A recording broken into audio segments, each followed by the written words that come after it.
But let's get to number one. Let's talk about the main thing that is ending all of our list here. The biggest moment that stood out for us and this United States women's national team in 2021. Our number one top moment of the year is when the United States women's national team headed off to Tokyo to compete in the Olympics and came home with the bronze medal. It was quite a time in Tokyo for this team.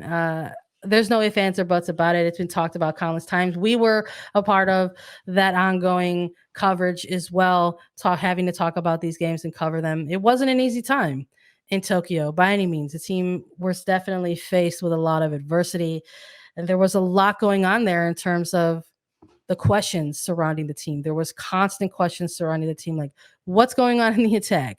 Why is it looking lackluster? The team doesn't look like they're, in the zone in terms of that sort of ruthless mentality that we've seen from this team competing in tournaments prior. But they got it together when it counted. When a medal was on the line, it was some real winner go home type of energy. They ended up walking away with this bronze medal. And of course, this was going to be our number one. This was always going to be our number one, Lisa, because this is what we were covering when Attacking Third got launched. It's really our number one moment as a podcast, too. Yes. Let's be real. Yes.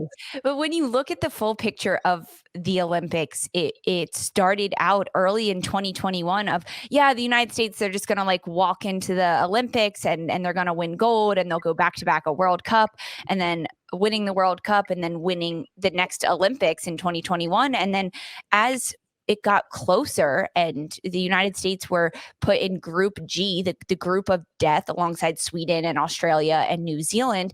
And we kind of looked at the other teams. I mean, for people on the outside, it was like, oh yeah, who cares? Group of death, they'll still go in and just bulldoze everyone. But as you got closer to the Olympics and closer to the team and really previewing what could be, it was like, this is going to be a bit harder for the United States than maybe we would like to admit it will be. And I think because it's our number one moment, you have to look at each game. And starting off the Olympics, losing 3-0 to Sweden was really a stab in the heart for a lot of United States women's national team fans. And for this team, they were going through so much adversity. And it was really the point where people were like, what is happening with this club? And then to fast forward and to know that they could have, they played against Canada for the gold medal match qualifiers, and they lost against Canada 1-0. And then to go into that bronze medal match, it was like, this is do or die, because now you are going up against an Australian team that you've already faced and you tied with 0-0 in the group round. And now you're going to play them for a bronze medal match. This is the moment for the United States, and they come out victorious, winning 4-3 in this one and being crowned bronze medal champions, which they still won an Olympic medal. People that are still upset about that. I know. Have you? There were people who were mad about that, man. Honestly, it's I think it's important to note that, though. I think for the casual fan, right? Which international tournaments bring that. They bring the casual fan in pretty often, whether it's like a World Cup cycle or the Olympics tournament. It brings in the casual fan. It's like two of the biggest events of the year, right? So people are like, oh yeah, let me like pay attention to this thing where maybe I don't pay attention year round, right? So it brings in that casual fan a lot. And for that type of, casual fan, it's like you have all the facts in front of you, right? And the facts in front of you are like, hey, the United States women's national team is a dope team. They're a winning team, right? That's 4-time World Cup champions. It's like all of this stuff is in front of you and you realize that. So when they go into this Olympics, there is that kind of energy where it's like, oh yeah, like they're going to go out there and do the thing that they do.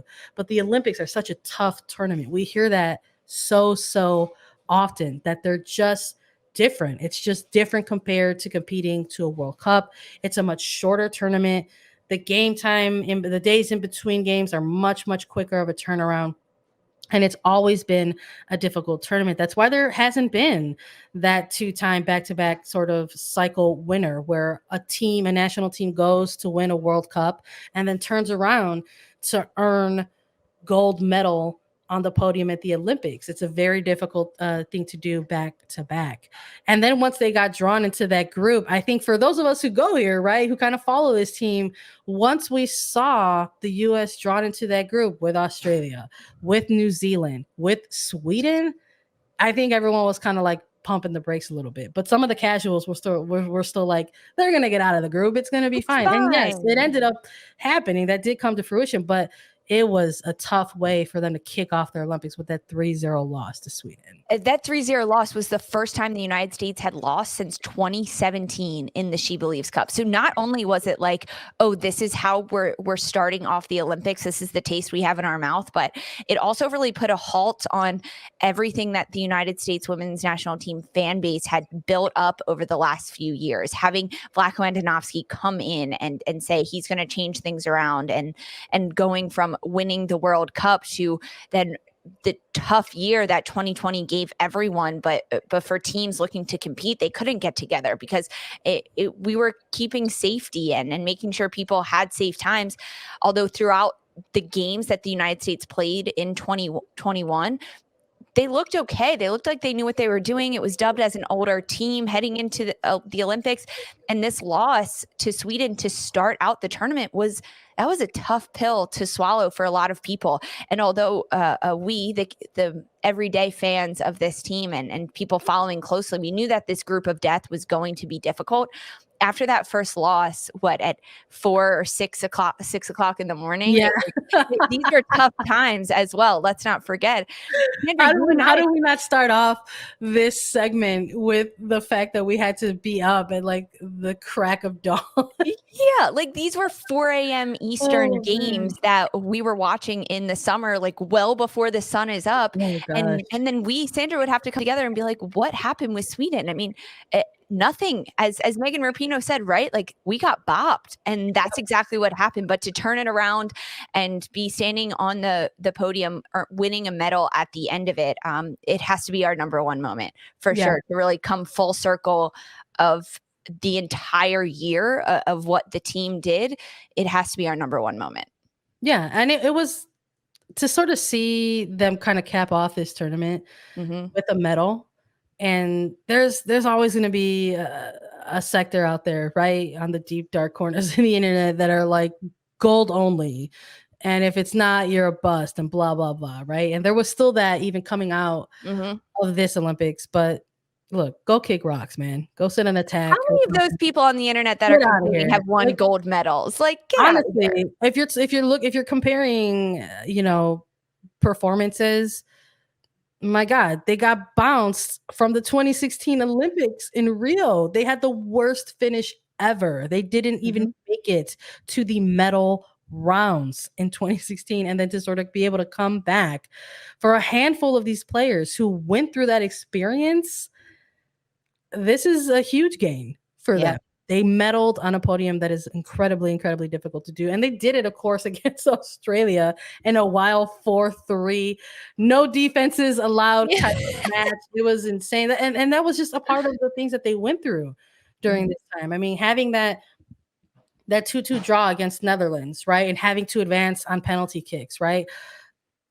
Alyssa Nair coming up with a massive moment again in another major international tournament, having a save during this and having it to advance, but then coming out of that Canada game really early with a knee injury, having to have Adriana Franch slot in, right, and then going up against Australia and then having this 4-3 victory for a bronze medal. It was such a wild ride. And to kind of bring all of our moments from this episode together, so in the 4-3 bronze medal match, Megan Rapinoe scores first, then Sam Kerr gets on the board, then Megan Rapinoe again, then Carly Lloyd goes back-to-back with a brace to end really her career at this level, which was huge. So 2 goals from Rapinoe and 2 goals from Lloyd before Ford and Glilnick for Australia came back and got 2 more, which it was close at the end of this, right? Like the last goal for Australia came in the 90th minute of this match. It was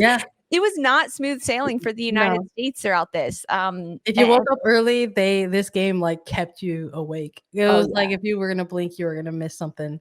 But it was nice to sort of see them close that out because with a ton of players who were a part of that 2016 roster making their return to this, they're getting their bronze medal. A lot of them for the first time. And there were so many of those players, the four that got selected as alternates but became Yeah. full Olympians, also walked away with medals on this day. Casey Kruger or Lynn Williams or and Adriana Franch or I'm missing someone. There were four of them.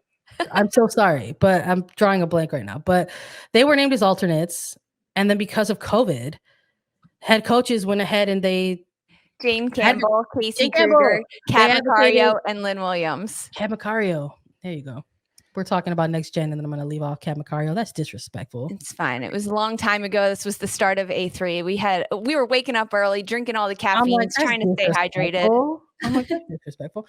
But it was really nice to see them get their medals. Yeah. I mean, because they got selected not knowing if they knew they were going to go to Tokyo, but not knowing if they were going to ever touch a podium, right? Yeah. And they're coming off, and it's just like it was a nice moment, and it's unfortunate that there's always going to be like that sector of like people who don't view that as a success, which is like, I don't know, a really terrible frame of mind to have, I think, quite personally. But I love that they were able to sort of close out this tournament with that. And I mean, it's something else that they can hang their hat on during 2021. I mean, they kicked off their year with a She Believes Cup title win, right? It's a tournament that they host every year to sort of kick off their year. And that's something that we're probably going to end up covering in 2022, as it makes its return. But it was just another thing that they could point to say that, hey, like this is another thing that we accomplish during this year. And for head coach Vlatko Andonovski, it's maybe his first, international tournament with this team, and he walks away with a bronze medal. And now here we are doing an episode like this in the end of 2021, and we're gonna have to start really talking a little bit about what that head coach has in the future in store for preparations in the World Cup coming up in 2022 ahead of 2023 in Australia.